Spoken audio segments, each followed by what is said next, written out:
एक ब्रेकिंग बातमी येते। मुंबई पूल दुर्घटनेनंतर जे उड्डाण पूल हा वाहतुकीसाठी बंद करण्यात आलेला आहे।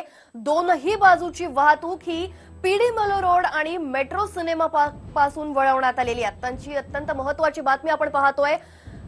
पूल दुर्घटनेनंतर जे उड्डाण पूल वाहतुकीसाठी बंद करण्यात आलेला आहे। दोनही बाजूची वाहतूक पीडी मेलो रोड आणि मेट्रो सिनेमा पासून वळवण्यात आली आहे। जे उड्डाण पूल हा वाहतुकीसाठी बंद ठेवण्यात आलेला आहे आणि आता वाहतूक जी आहे ती मेट्रो सिनेमा पासून आणि पीडी मेलो रोड पासून वळवण्यात आलेली आहे।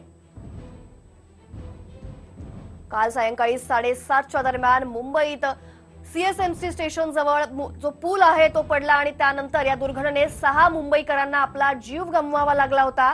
अनेक जण जखमी आहेत, जखमींवर उपचार सुरू आहेत। दरम्यान या पूल दुर्घटनेनंतर जे उड्डाण पूल जो आहे तो वाहतुकीसाठी बंद करण्यात आलेला आहे आणि दोनही बाजूची वाहतूक आता पीडी मेलो रोड आणि मेट्रो सिनेमा पासून वळवण्यात आली। आताची अत्यंत महत्त्वाची ही बातमी आपण पाहतोय।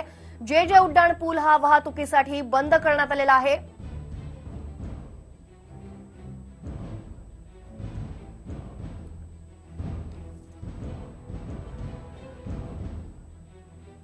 कृष्णा सोनार-वाडकर आपले प्रतिनिधी थेट आपल्यासोबत जोडले गेलेले आहेत।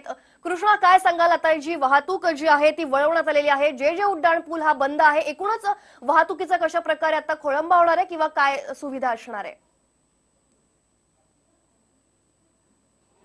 ज्योती, रात्री ही दुर्घटना घडली 7:30च्या दरम्यान आणि त्यानंतर सगळीकडेच खळबळ माजली।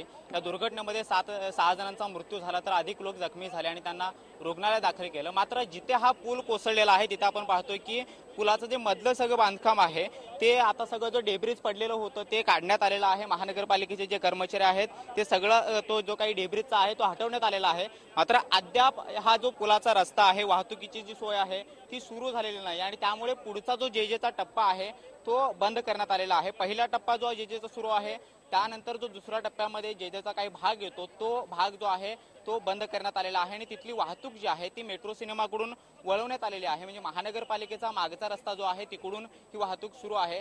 सीएसटीच्या समोरून जाणारे, या पुलाच्या खालून जाणारी जी वाहतूक होती, जे 2 दुतर्फी रस्ते आहेत ते अद्यापही बंद आहेत आणि त्यामुळे इथली मधली वाहतूक बंद असल्यामुळे आणि पुलाची सुद्धा जो भाग आहे तो पडल्यामुळे प्रवाशांना मोठ्या मनस्तापाला सामोरे जावं लागतंय। वाहतूक सगळी बंद असल्यामुळे अनेक गाड्या सुद्धा या मार्गावरून बंद आहेत।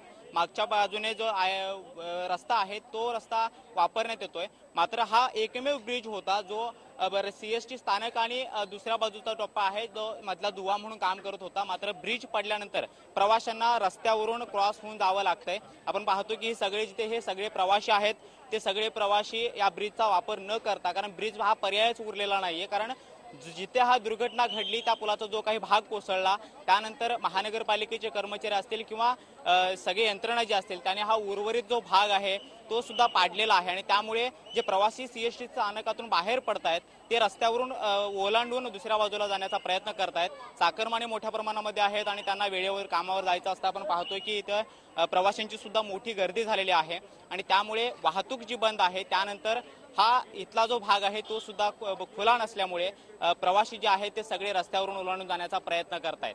नक्कीच कृष्णा, तुम्ही आमच्यासोबत असेच जोडले राहा आणि आता आपण जेटी हॉस्पिटलकडे जाणार आहोत। तिथे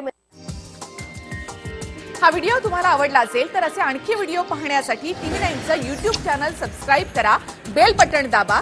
ताज्या घडामोडींसाठी लॉग ऑन करा tv9marathi.com।